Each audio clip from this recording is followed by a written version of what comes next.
اس ملک کے سپہ سالار، اس ملک کے army chief سید حافظ عاصم منیر صاحب معاشی بحران سے پاکستان کو نکالنے کے لیے ایز اے ٹیم حکومت کے ساتھ شانہ بشانہ کھڑے ہیں۔ سرحدوں کی حفاظت کے ساتھ ساتھ معاشی حفاظت کے لیے SIFC جیسے منصوبوں پر عمل درآمد کرانے کے لیے کوشاں ہیں۔ یہی وہ باتیں ہیں جس سے بیرونی طاقتیں پریشان ہیں اور وہ گاہے بگاہے پاکستان میں حالات خراب کرنے کے لیے منصوبہ بندی کرتی رہتی ہیں، اور یہی وجہ ہے کہ کبھی ہم بلوچستان میں کوئٹہ جیسے شہر میں بڑے بڑے واقعات دیکھتے ہیں، اور آج بھی اس وقت پارا چنار گرم ایجنسی کا واقعہ آپ سب کے سامنے ہے کہ جس میں بیرونی ہاتھ ملوث ہے۔ دونوں لوگوں کے درمیان مسائلت کی کوشش ہو رہی ہے، لیکن بیرونی طاقتیں پاکستان کو صحیح سمت جانے سے روکنے کے لیے تیار کھڑی ہیں۔ اسی لیے ملک میں بار بار 9 مئی جیسے واقعات اور 24 نومبر جیسے واقعات جنم لیتے رہتے ہیں۔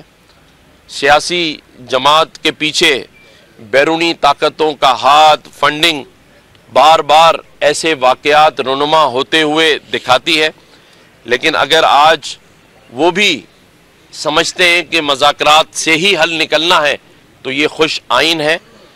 میں سمجھتا ہوں کہ ہمیں پورے ریجن کو دیکھنا ہے، کیونکہ ہمیں ترقی کرنے کے لیے ایسی مثالیں دیکھنی ہیں کہ جہاں ذرا سی کوتاہیوں نے بڑے بڑے ملک کی حکومتیں تو ختم کی ہی، لیکن ان کی سرحدوں کو بھی غیر محفوظ بنا دیا۔ ہمارے سامنے شام، لبنان، عراق جیسی مثالیں موجود ہیں۔ اس لیے ہمیں شکر ادا کرنا چاہیے کہ پاکستان کے پاس ایک مضبوط افواج ہے۔ ہمیں یہ دعا کرنی چاہیے کہ کشمیری مسلمانوں کے لیے بھی اسی طرح سے آزادی ہو جیسے ہم اس پاکستان میں آزادی سے رہ رہے ہیں۔ ہمیں فلسطین کے مسلمانوں کے لیے بھی دعا کرنی چاہیے کہ انہیں بھی آزادی کے ساتھ رہنے کی اجازت ہو۔ جو واقعات وہاں ہو رہے ہیں انہیں اور ان کی روک تھام کی جائے۔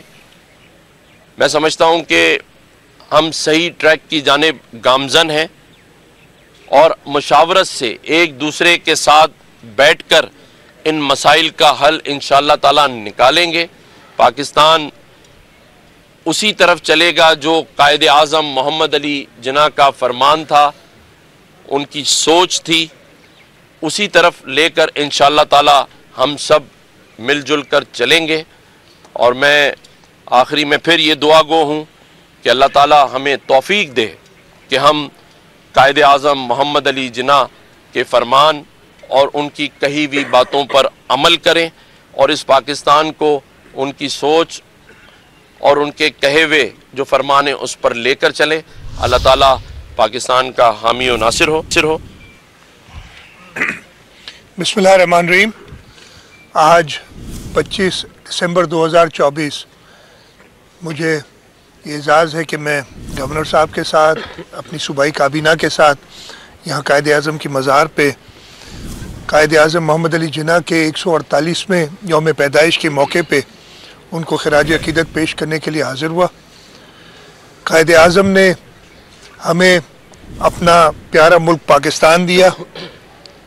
اب یہ ہمارے اوپر ہے کہ قائد اعظم کی ویژن کے مطابق اس ملک کو، جیسے گورنر صاحب نے فرمایا، بیرونی طاقتوں سے جو ان کی سازشیں ہیں ان سے بچائیں، لیکن اس کا حل صرف ہمارے اپنے پاس ہے، ہم سب کے پاس ہے۔ دشمن تو ضرور کوشش کرتا ہے کہ کسی نہ کسی طریقے سے نقصان پہنچائے، لیکن اگر ہم سب متحد ہوں گے تو مجھے یہ پورا یقین ہے کہ اللہ تعالیٰ کے کرم سے ہم اس ملک کو اپنے بعد آنے والی جو پاکستان کے شہری ہیں، ہماری نسلیں، ان کے لیے ایک بہتر، امن پسند، ترقی یافتہ ملک بنائیں گے۔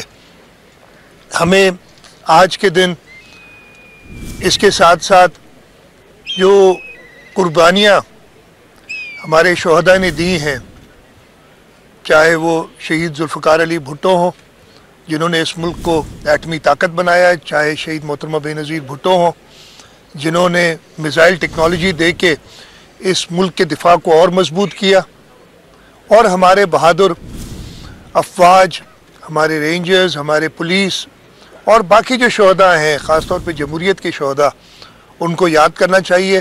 انہی شہداء کے خون کی وجہ سے ہی ہم آج مضبوط ہیں۔